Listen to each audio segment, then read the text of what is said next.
নমস্কার বন্ধুরা, আমি তনুশ্রী রান্নাঘরে আপনাদের সবাইকে স্বাগত। পুরনো বন্ধুদের অসংখ্য ধন্যবাদ আমার পাশে থাকার জন্য। নতুন বন্ধুরা যারা আমার চ্যানেলটাকে সাবস্ক্রাইব করেননি তারা অবশ্যই আমার চ্যানেলটাকে সাবস্ক্রাইব করবেন আর পাশে থাকা বেল আইকনটা প্রেস করে দেবেন। আজকের রেসিপি মটর পনির। শীতের মরশুমে বাজারে অনেক ফ্রেশ কড়াইশুঁটি পাওয়া যায়। ফ্রেশ কড়াইশুঁটি দিয়ে করলেই এই রেসিপিটা টেস্টি হয়। আমি বেশ খানিকটা পরিমাণে কড়াইশুঁটি নিয়েছি পনির, টমেটো আর জিরে, লঙ্কা, আদা বাটা।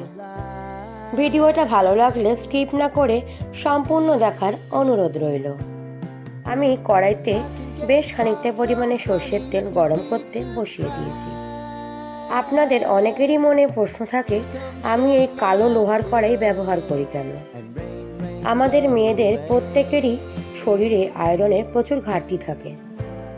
লোহার কড়াইতে রান্নার ফলে আমাদের কিছুটা আয়রনের ঘাটতি পূরণ হয়।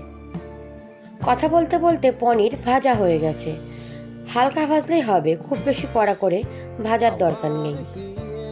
পনির খুব কড়া করে ভাজলে ছিবড়া হয়ে যায় আর খেতেও সুস্বাদু লাগে না। পনির ভাজার তেলেই আমি গোটা গরম মশলা আর জিরে ফোড়ন দেব।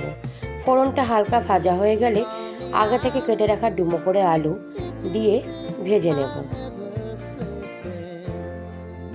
আজকের আমার ভিডিও যদি আপনাদের ভালো লাগে, ভিডিও শেষে গিয়ে লাইক, শেয়ার, কমেন্ট আর চ্যানেলটাকে সাবস্ক্রাইব করতে ভুলবেন না। কথা বলতে বলতে স্বাদ মতন লবণ দিয়ে দিয়েছি। লবণ দিয়ে হালকা নাড়াচাড়া করে দিয়ে দেব আগে থেকে কুচিয়ে রাখা টমেটো দিয়েও বেশ খানিকক্ষণ নাড়াচাড়া করতে হবে। আজকের আমার এই রেসিপিটা সম্পূর্ণ নিরামিষ। আপনারা যে কোনো উপোসেও এই রেসিপিটা বানিয়ে খেতে পারেন। দিয়ে দেবো আগে থেকে বেটে রাখা মশলা। আমি এখানে 2 চামচ মশলার ব্যবহার করেছি। মশলা দিয়েও খানিকক্ষণ নাড়াচাড়া করে ভালো করে মিশিয়ে নিতে হবে।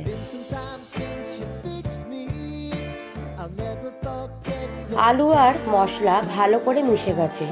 এবার দিয়ে দেব অল্প পরিমাণে টমেটো সস।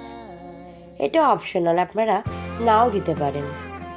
আর দিয়ে দেব 1 চামচ পরিমাণে হলুদের গুঁড়ো।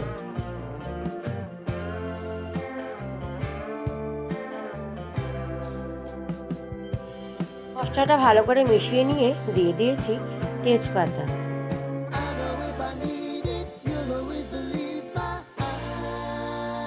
সুন্দর রঙের জন্য দিয়ে দেব কাশ্মীরি লাল লঙ্কার গুঁড়ো। মশলাটা ভালো করে কষানোর জন্য দিয়ে দেব সামান্য পরিমাণে জল দিয়েও ভালো করে মশলা কষিয়ে নেব।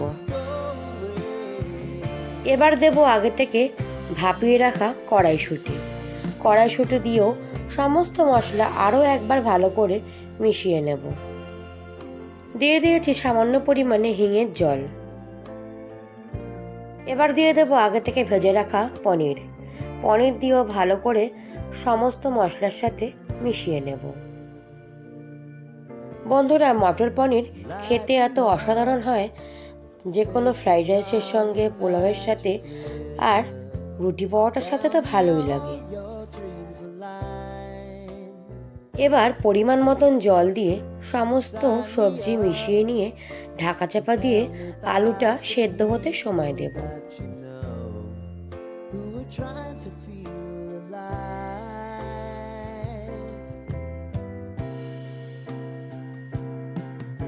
ঢাকা চাপা দিয়ে 5 মিনিট সেদ্ধ করলেই তরকারি রেডি হয়ে যাবে।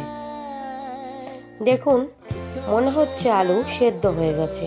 আমি একবার নাড়াচাড়া দিয়ে চেক করে নেব। দিয়ে দেব 1 চামচ পরিমাণে চিনি। নিরামিষ রেসিপি একটু মিষ্টি হলে ভালোই লাগে। এবার দিয়ে দেব আমুলের ফ্রেশ ক্রিম। এটা অপশনাল, আপনারা ফ্রেশ ক্রিমের পরিবর্তে সর ভালো করে ফেটিয়ে নিয়ে সেটাও ব্যবহার করতে পারেন। সেটাও ফ্রেশ ক্রিমের কাজই করবে।